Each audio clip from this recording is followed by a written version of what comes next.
Okay, તો મારી પાસે છે ને આ 2 રોટલી પડી હતી બપોરની, તો હું અત્યારે એનો ખાખરો બનાવી નાખું છું.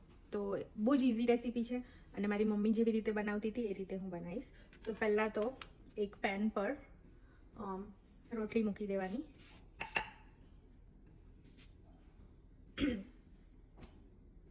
અને થોડી ગરમ થાય એટલે આપણે એને ફ્લિપ કરી દઈશું અને પછી ઉપર આપણે 1 ચમચી તેલ લગાવી દઈશું.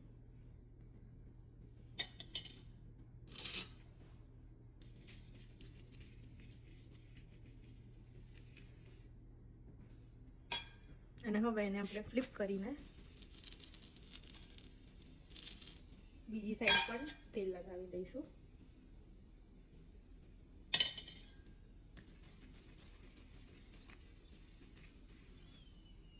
અને હવે આ ભાખરી દબાવવાનું જે હોય છે ને, આવું તમારી પાસે આના હોય તો કંઈ પણ તમે લઈ શકો વજનવાળું, પણ આવી રીતે એને પ્રેસ કરતું જવાનું ને રોટેટ કરતું જવાનું.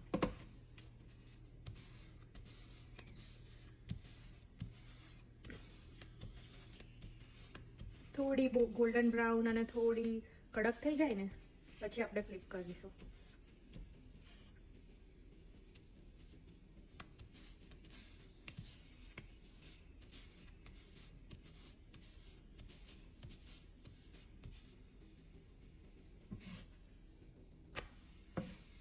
થોડી દાજી ગઈ, હું ગેસ થોડો ધીમો કરી દઉં.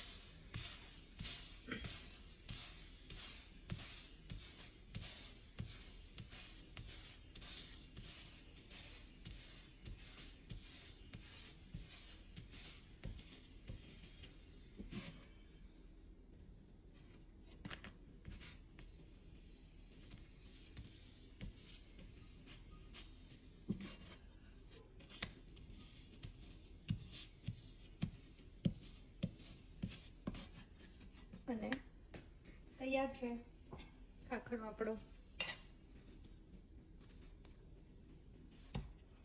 એ જ રીતે હું બીજી રોટલી પણ શેકી લઈશ.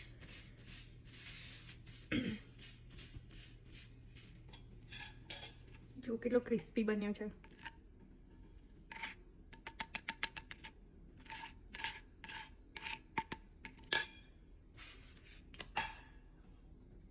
આને પણ ઓઇલ લગાવી દઈએ.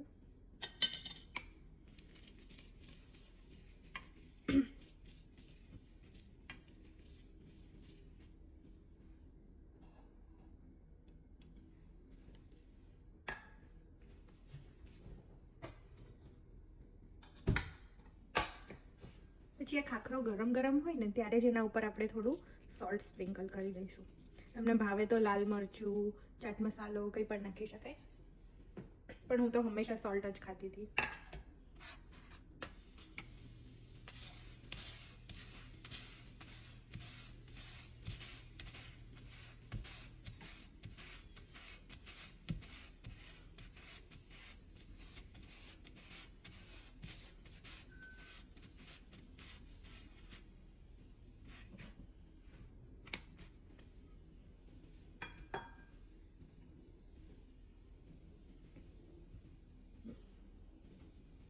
પાછળ પણ ઓઇલ લગાવી દઈએ.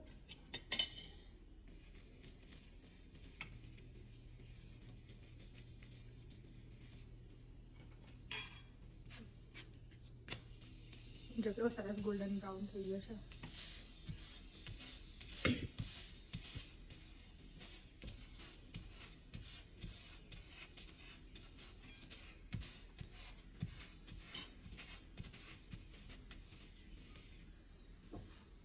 અને સવારે ચા સાથે પણ બહુ સરસ લાગે.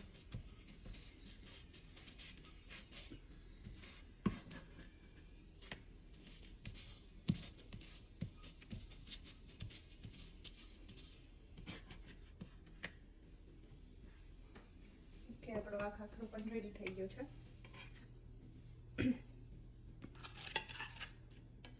એના ઉપર પણ થોડું સોલ્ટ સ્પ્રિંકલ કરી દઈશું.